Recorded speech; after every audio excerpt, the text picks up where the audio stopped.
our workshop for today, and we're going to do a little bit of housekeeping notes. My name again is Cynthia Downs Taylor. I work for Senator Warner. I'm a staffer and been here for a number of years, and I love working for him like most of us do. Now, you know where the bathrooms are. To the left over here in the back, just you have to leave out of this room to go to the restroom. For questions and anything you need to ask the moderator or any of our panelists, we have mics in the aisle.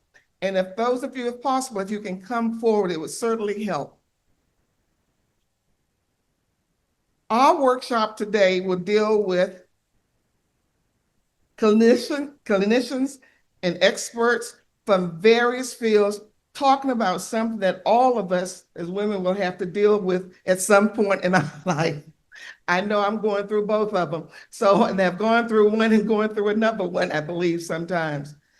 Today, we will have our moderator, Monica Schmude, president of Anthem Blue Cross and Blue Shield Virginia, who will come forth and moderate the session for us.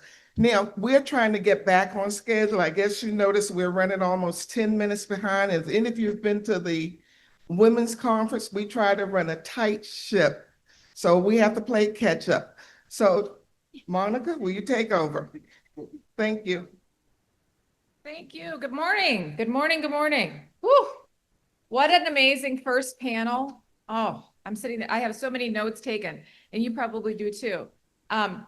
We got a little something on a guest on the screen, I think. Let's put her up here first.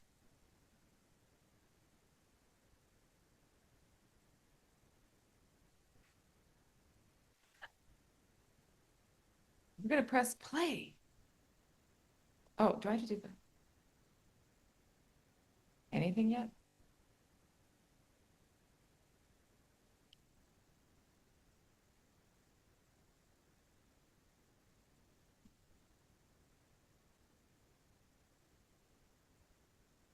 Hold, please.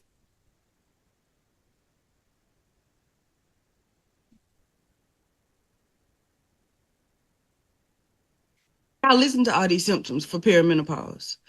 You got irregular periods, hot flashes and night sweats, vaginal dryness, weight gain, joint pain, muscle aches, skin changes, mood swings, difficulty concentrating, memory.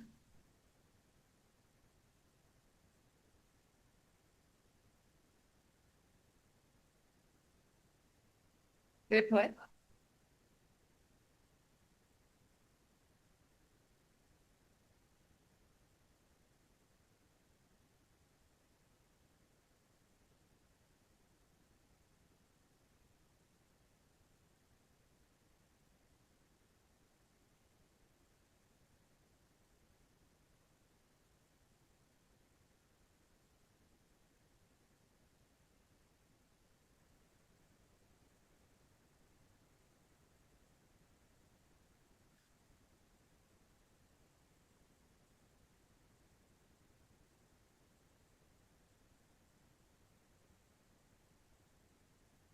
We're going to find my friend Melanie. Yeah, we're going to find Melanie. Now listen to all these symptoms for perimenopause. You got irregular periods, hot flashes and night sweats, vaginal dryness, weight gain, joint pain, muscle aches, skin changes, mood swings, difficulty concentrating, memory problems, reduced libido. Make it make sense. And when I wake up in the middle of the night and my ears be itching, that shit's so stupid. Why is my ears itching? Tell me some, that's a symptom. Itchy ears and creepy crawling stuff on your skin. What that got to do with the reproductive system? How do you want us to do all this? And then my husband be like, you crazy, you going crazy. I am going crazy. Give me some options. All of it. We shouldn't have to do all this at one time. Why do I have to have achy bones? Women, we do a lot. And a lot of times by the age that you go through perimenopause, you got some teenagers or some young adults. Being a woman is hard. And the men be up there looking like, well, what's wrong with her? Think about it. All right, the clapping answers my question. Anybody relate to my friend Melanie up here? Oh my goodness. I follow her on my social and she just has us all cracking up. And we said, Melanie, give us a rundown of some of the symptoms that you're running into. This is what we get. I love her so much. Oh gosh. As mentioned, I'm Monica Schmude, president of Anthem Blue Cross and Blue Shield. I'm thrilled to be here with you today. This is our second time joining Senator Warner's Women's Conference, and we just could not be more thrilled to be here with you. I brought props. Ready? In true Melanie form, we have these at our table. It's a fan that hooks up to your phone because I might need that while I'm up here. It's probably like 100% guaranteed I'm going to need that. So I'll keep that by my side. I'm so glad you chose our session here today. We're gonna have a lot of fun. We're gonna share some truths, some conversation that maybe you're hoping that we continue to have. Sometimes I look at videos like Melanie's and others, and I think, whew, I'm seen. I'm probably not the only one feeling this way, having these symptoms. And so when we started thinking about the great content that we'll bring to you here today, I couldn't think of a better partner than Inova Health to step up and join us in this conversation. And we have some incredible experts to share messages with you. So I'm thrilled that they're here to be with us. As mentioned, we have mics here today. We're going to go to Q&A after you hear some information from our experts. And we'd love to open that dialogue. You're in a safe space. The doors are closed. But asking the questions that you want. I know we all take care of each other. We take care of so many people in our life. But I'm going to give you a little permission for the next 45 minutes. Take care of yourself, right? Think about the challenges in your own life from a health perspective that you might have been pushing away as you look at others and take care of others. And we're going to open those up today and talk about our own journeys, wherever we are in our health journey, open those up. But like true women, we'll gather information. I know we'll take that back to our families, to our sisters and our moms, our nieces, our aunts, our daughters. And we're going to do that too. And there's tons of information available for you to take away today on that. So with that, let's jump into this. And our first panelist that will come up here, Dr. Nazaneen Homaifar. You guys get ready. This superstar boarded a flight last night in San Francisco. And here she is, because she just couldn't wait to be here today. She's the System Division Chief of Obstetrics for Inova Health, clinical leader helping women navigate all stages of reproductive health. And with that, Dr. Homaifar, I can't wait for you to come take the podium.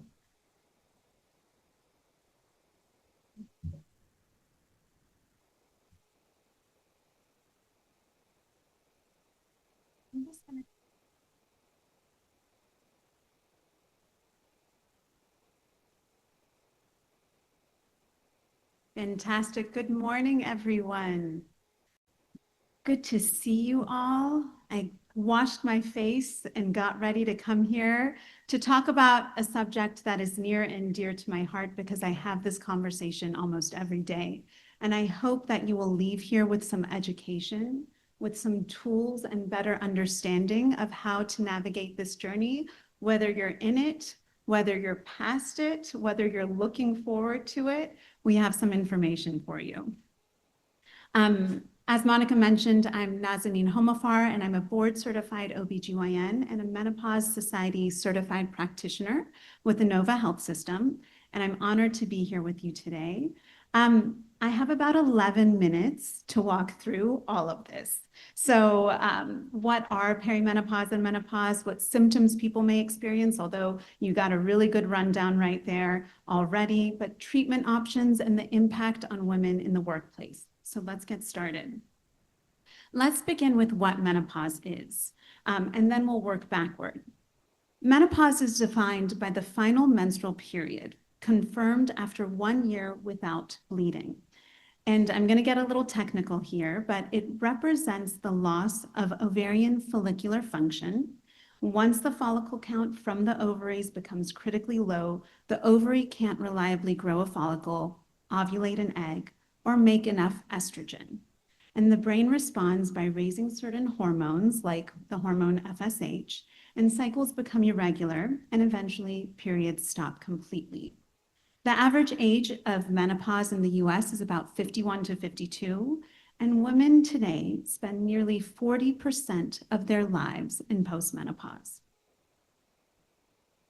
When the average age is 80 for a woman's lifetime, yeah, that's a long time. And yet we rarely talk about it. We focus a lot on pregnancy and fertility, but not enough on this space.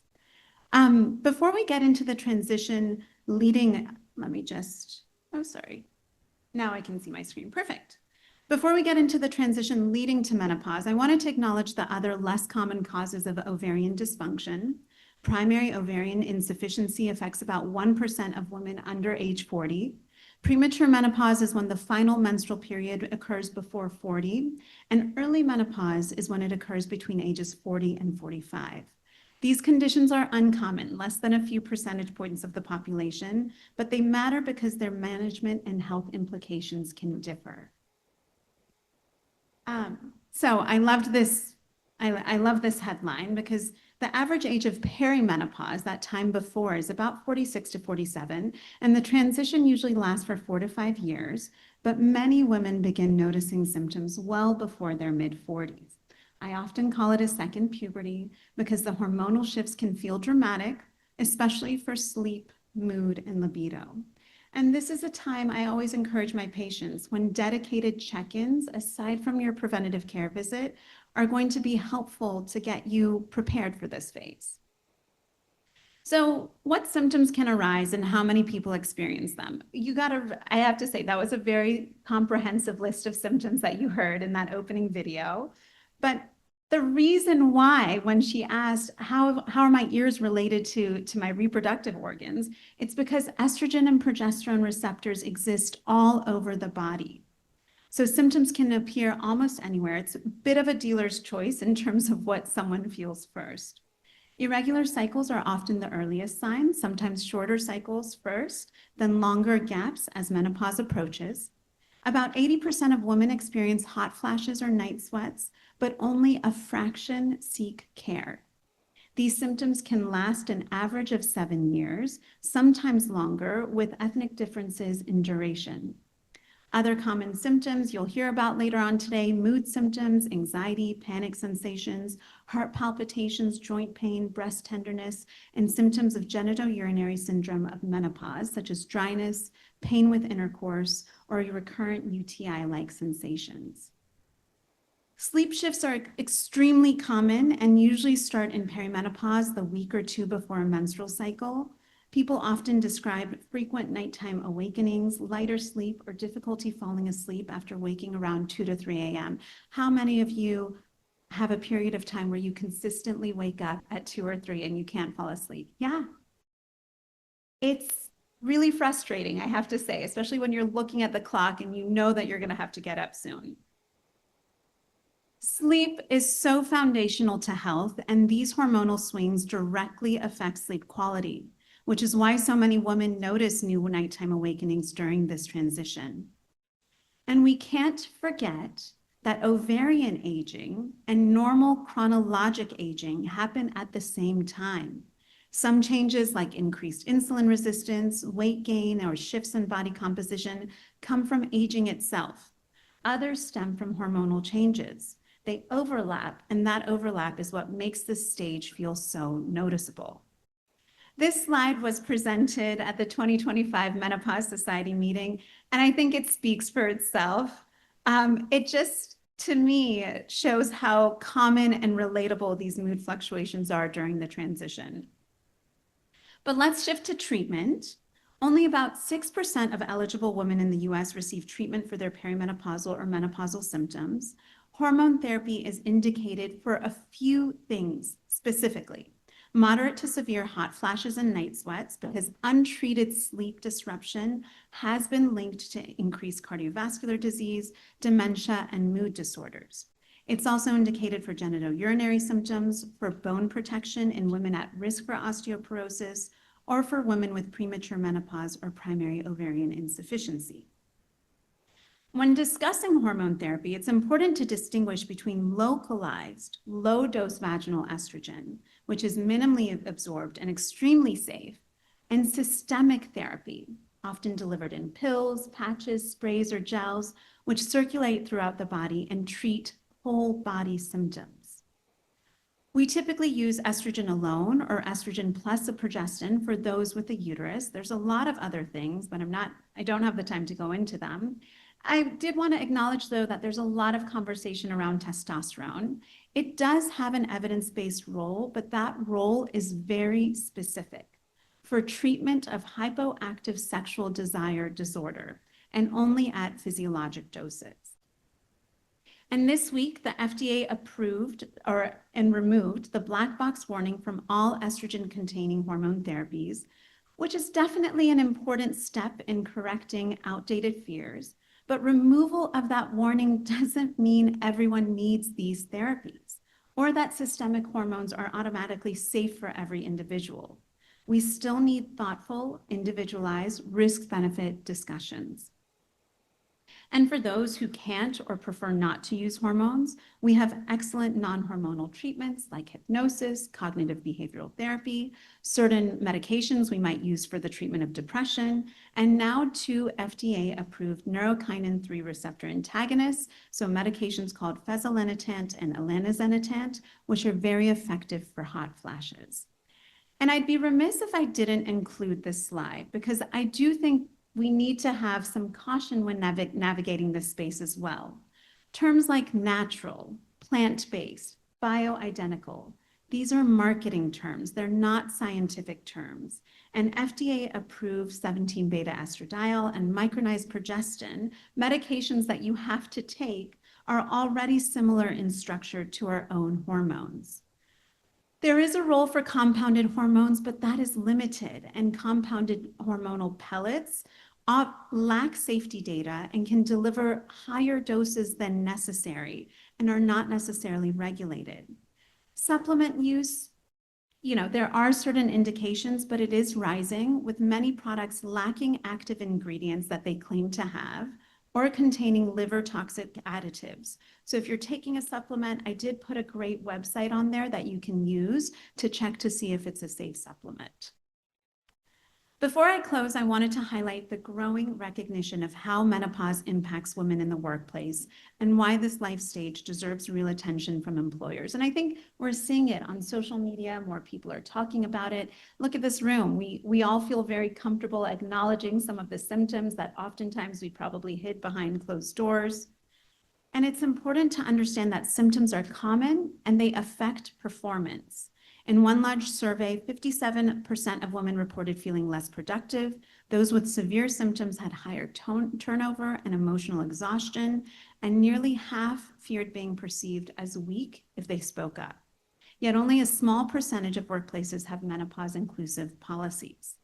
And support can be simple: education, temperature control, flexibility with breaks, and options for remote or flexible work.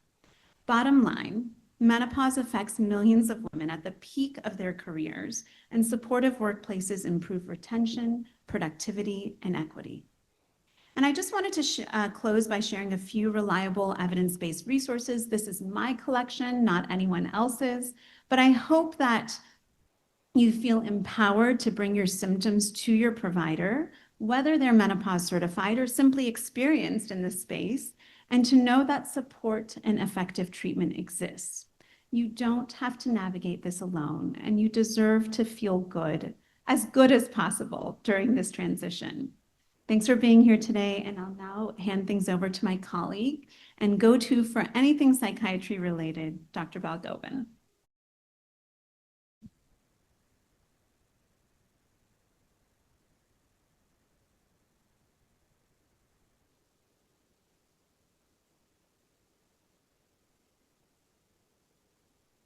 Good morning, everyone. Thank you for joining us today. Dr. Homaifar, thank you for such a comprehensive overview of perimenopause. And I'm Dr. Chandrika Balgobin. I'm a board-certified psychiatrist, and I'm the medical director of Inova Women's Behavioral Health Program. We're going to shift gears from the overview of perimenopause to talk about something that's very important and not talked about enough, and that's perimenopause and mental health. In addition to the physical changes that we encounter in menopause, including hot flashes, night sweats, and vaginal dryness, Many women experience mood changes, depressive symptoms, and sometimes severe depression during this time. We'll be reviewing depression and anxiety during the perimenopausal transition, treatment options, and lifestyle modification factors that allow us to take charge of our own health. So going from left to right on this slide, perimenopause is considered a window of vulnerability. What that means is that although each woman is different, many women have found that they may be sensitive to changes in hormone levels throughout their lifespan.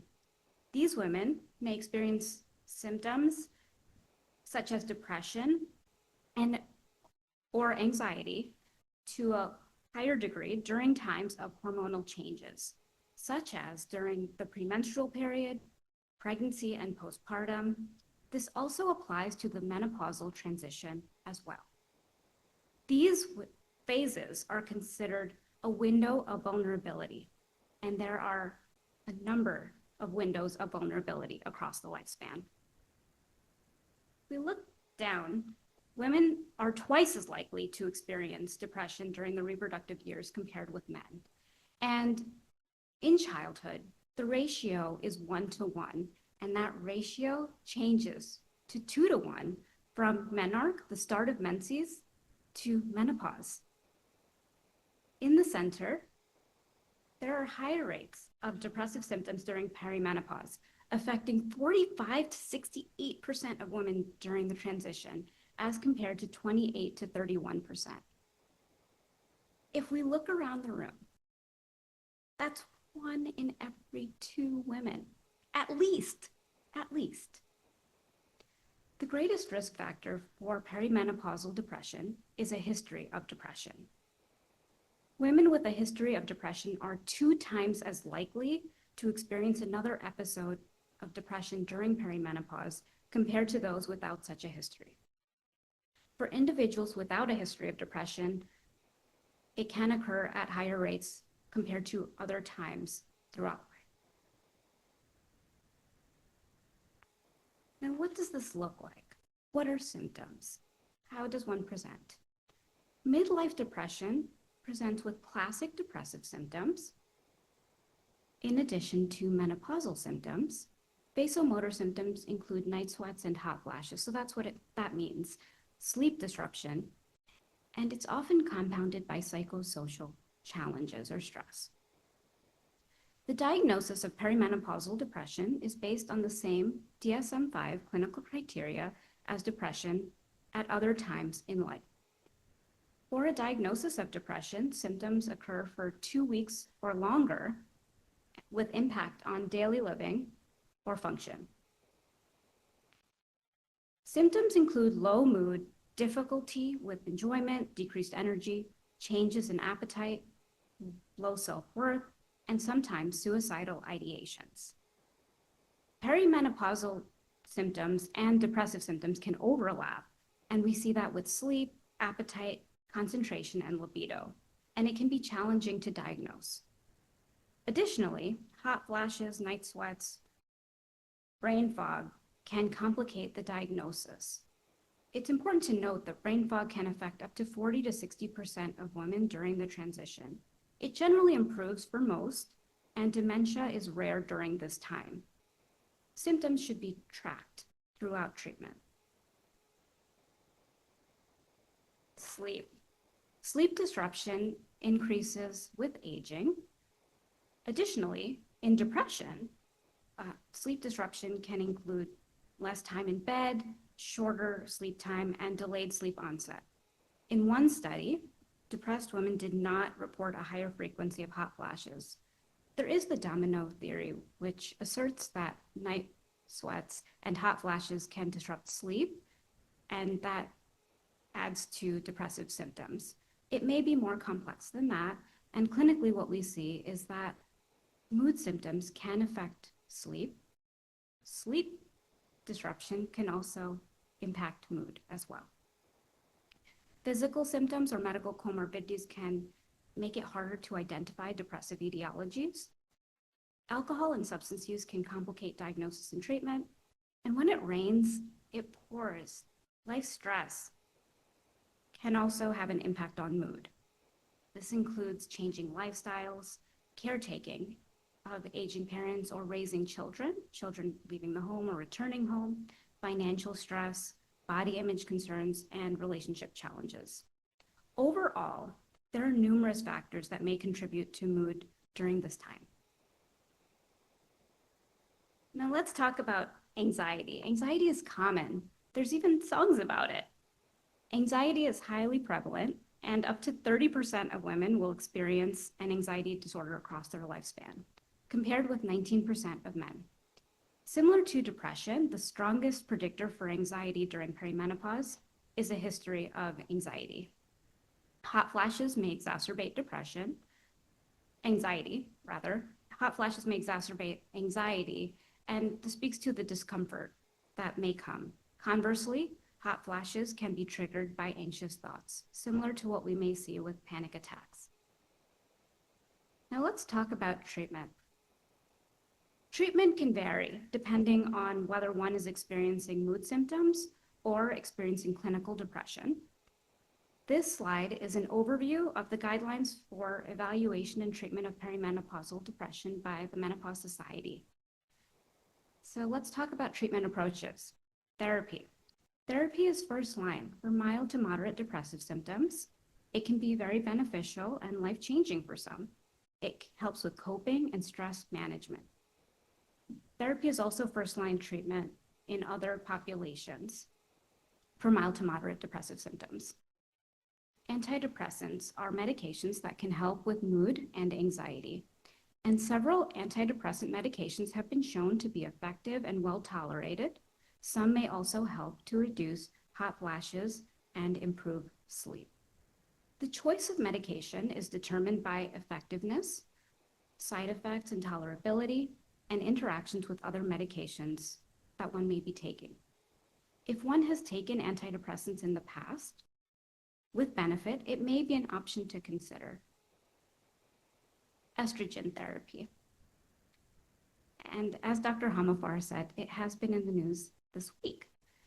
Although it is not FDA approved for depression, there is evidence that it has antidepressant effects with positive impact on mood, particularly in those with night sweats and hot flashes.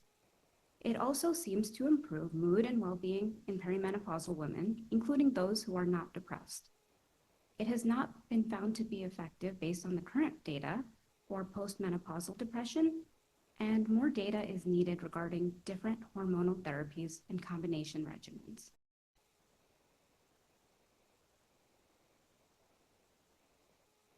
This is one of my favorite slides, and that's lifestyle modification factors. I like to term it, how can we take charge of our own health? Well, keeping up with preventive health appointments.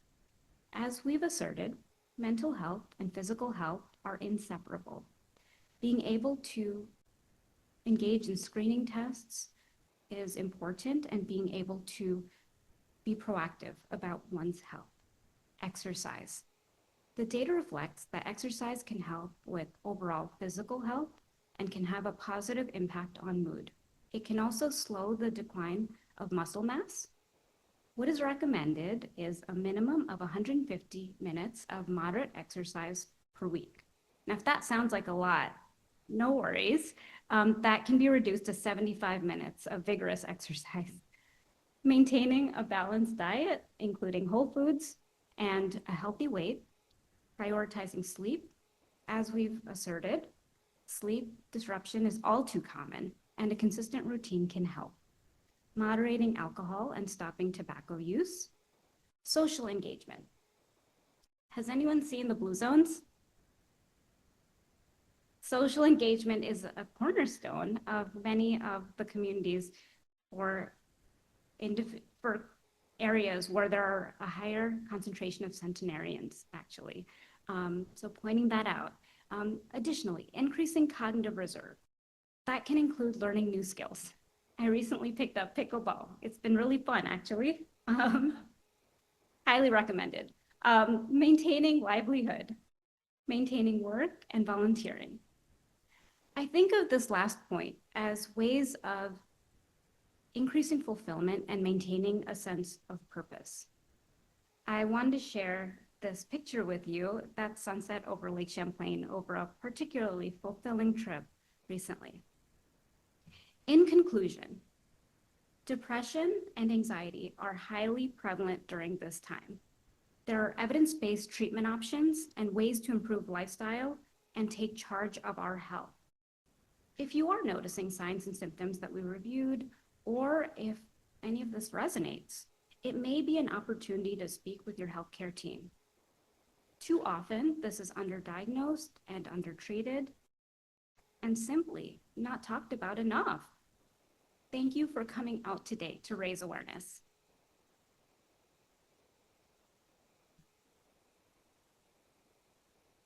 Oh gosh, we are in the part of our society, life and times where we're not talking about medical health and behavioral health separately. Thank the Lord.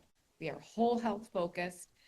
To that extent, I'd love to introduce a colleague of mine, Dr. Seema Sarin. Seema travels with our team throughout the Commonwealth, talking to employers, talking to community leaders, talking to our staff about how we promote whole health, how we talk about this more openly, build benefit plans around that. And those of you under commercial or employer plans, you're starting to see those options and those support systems really being built up. And it's something that we're really, really proud of to be able to bring to you. So Dr. Sarin, you're up.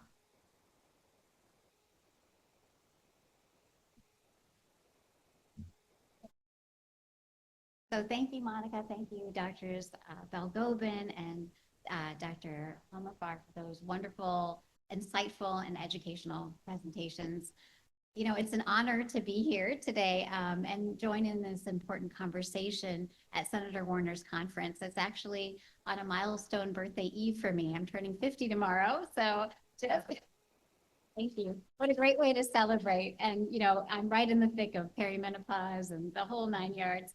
So, you know, it's really important that we're placing women at the center of their health journey. You know, as a physician, I know that medicine is not just about tests or treatments. It's about partnership. It's about listening. It's about formulating a treatment plan that you understand that works for you. So I feel that your voice is what makes this possible and is part of the medicine. So now that we've armed ourselves with the education and the vocabulary to talk about menopause and perimenopause, I want to focus on empowerment. So exploring the barriers that keep women from being heard, highlighting the tools, the action plans, the approaches that can really help every woman in this room lead a healthier, happier life at every stage. So I want to start with a story about my friend Maria. About 6 months ago, she kept waking up at night with chest pressure and kind of crushing fatigue.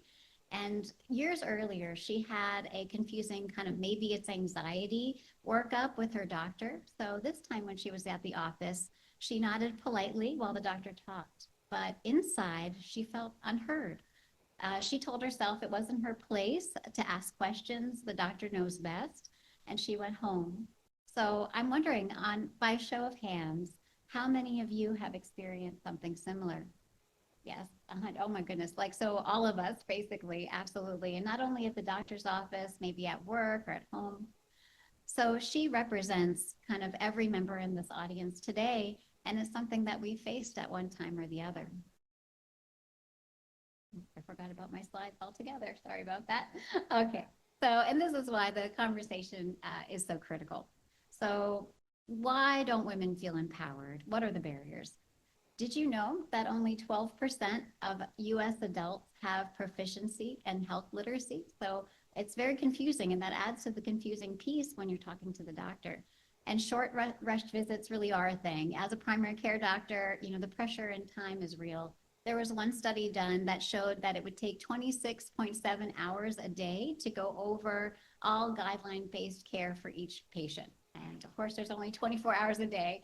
So what I like to do is when you see me in the office, we talk about what your concerns are, and maybe we can't address everything at one visit. But what we'll do is we'll triage and then make several visits to make sure concerns are heard and that we have an appropriate treatment plan for each. Not being believed is another big piece, especially about pain or atypical symptoms. And there's studies that show gender bias in pain assessment and treatment is real. If you hear the conversations with women, with our tennis stars, they go through that as well. It's not being heard. There's cost and coverage hurdles. About 26 to 36% of adults have delayed or skipped care, and this is going to be even more prevalent as prices go up as well. And women are more likely than men to do so. Logistics, so women not only are the CEOs of their household, they're working, they're doing a lot of different things, and millions delay care or decline care because of transportation, time off, childhood care that we have to arrange as well. There's also language and cultural barriers. Limited English proficiency is linked to worse outcomes and worse access. There's, of course, gaps in the evidence base. There's inequities that compound risk. For example, if you're a woman minority, if you're a Black woman, that just means that we have to work harder at being heard at our physicians' offices and medical field. So what do we do about this? We understand there's a lot of barriers, but what is the definition of empowerment? Think about what your own definition of empowerment as well. I chose the definition: women empowerment is the process where women and girls gain the agency, the resources and opportunities to control their own lives.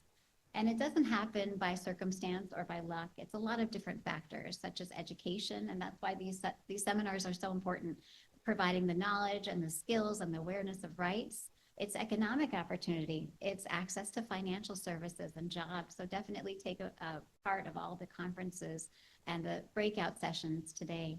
It's political and social participation. This morning, we heard from all of our leaders in government saying that we can do it, and being involved in these decision-making processes are critical. And then, of course, challenging structures, transforming our social and institutional structures to make sure that we support women. So in a medical environment, what does it mean? It has a lot of meaning, and you see all the bubbles up in this slide here. Feeling empowered has a lot to do with communication, trust, goals, autonomy, efficacy, making therapeutic alliances. But I like to say that empowerment is the knowledge, skills, and confidence to participate in your care.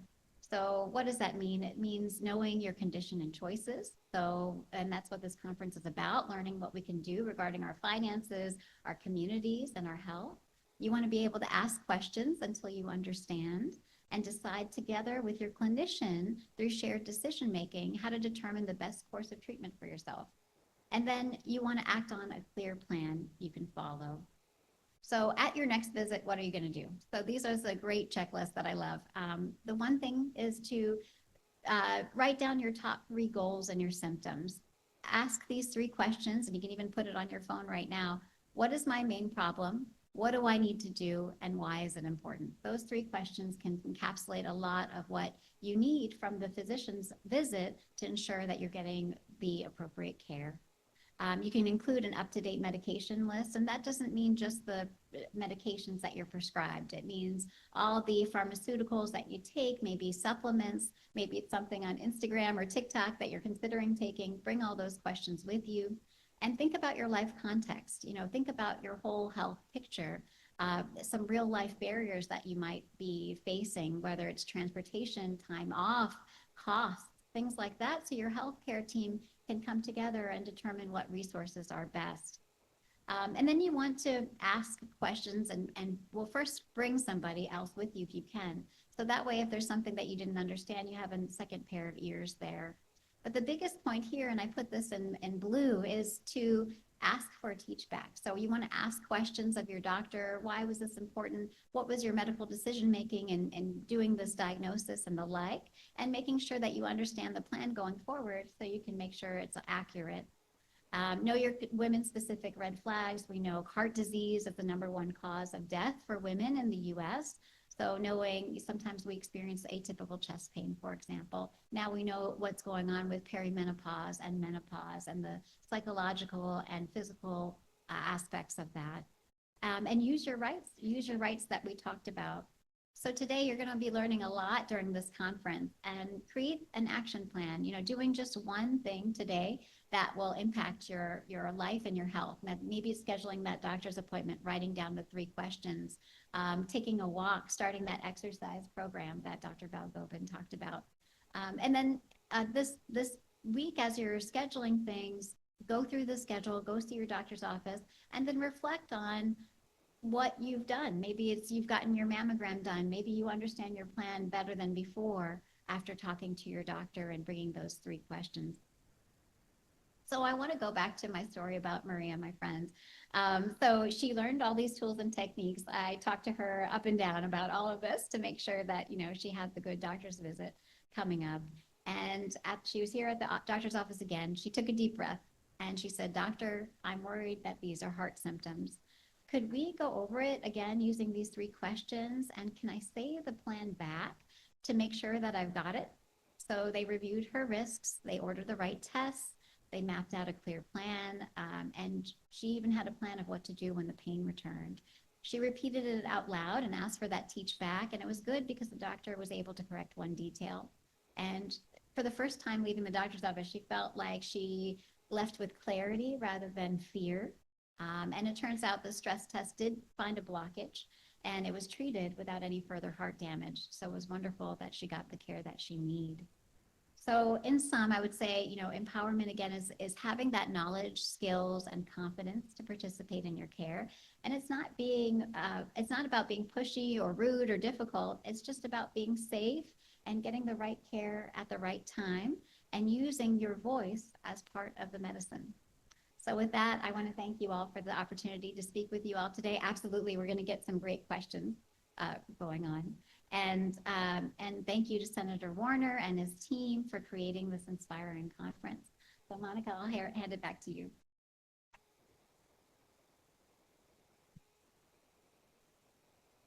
Well, let's give a big round of applause again for these doctors.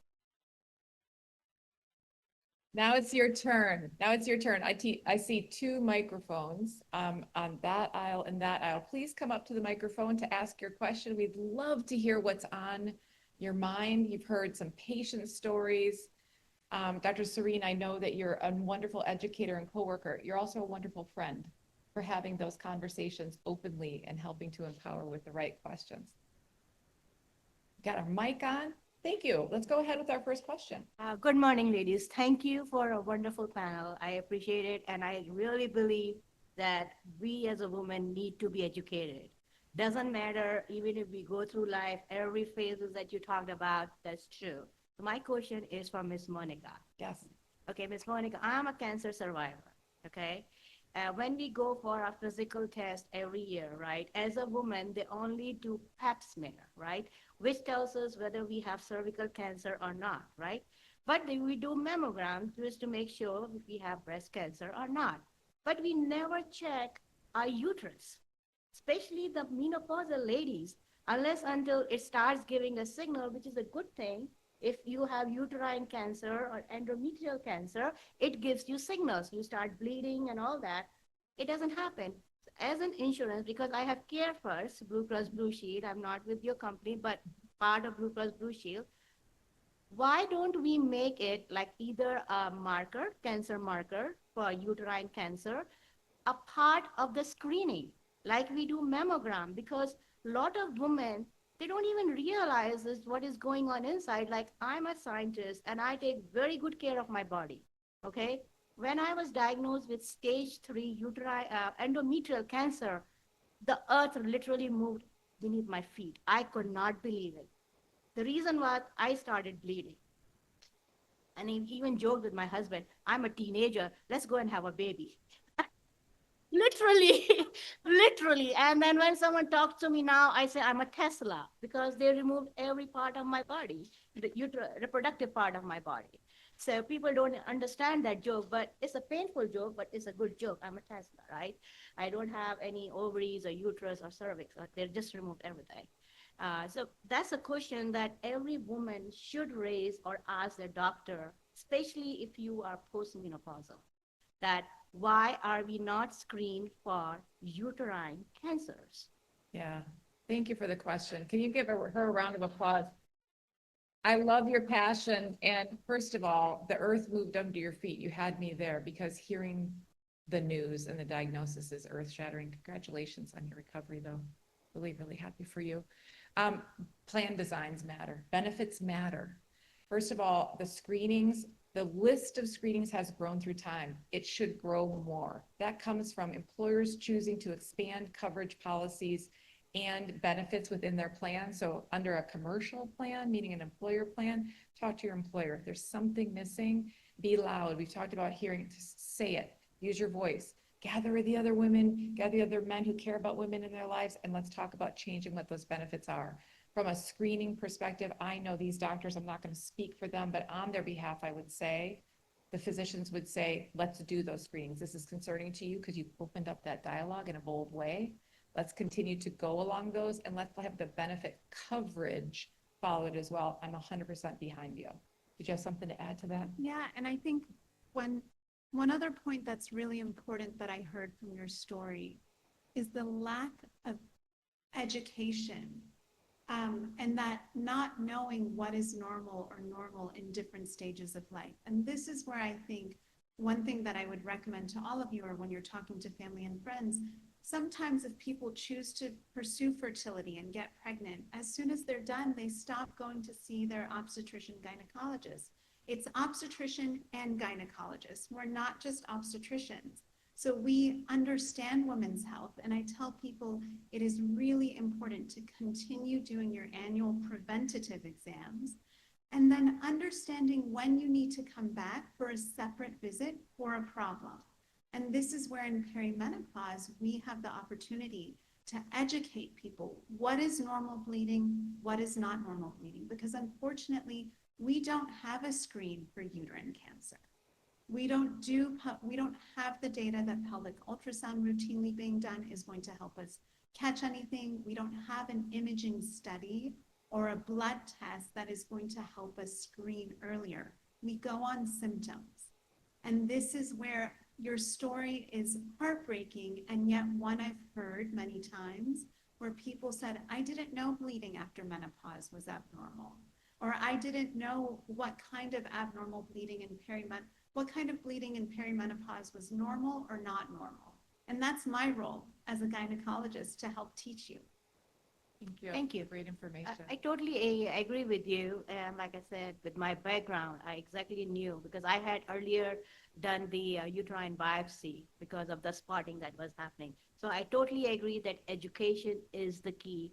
As a woman, I'm talking to all my sisters here, please pay attention to your body.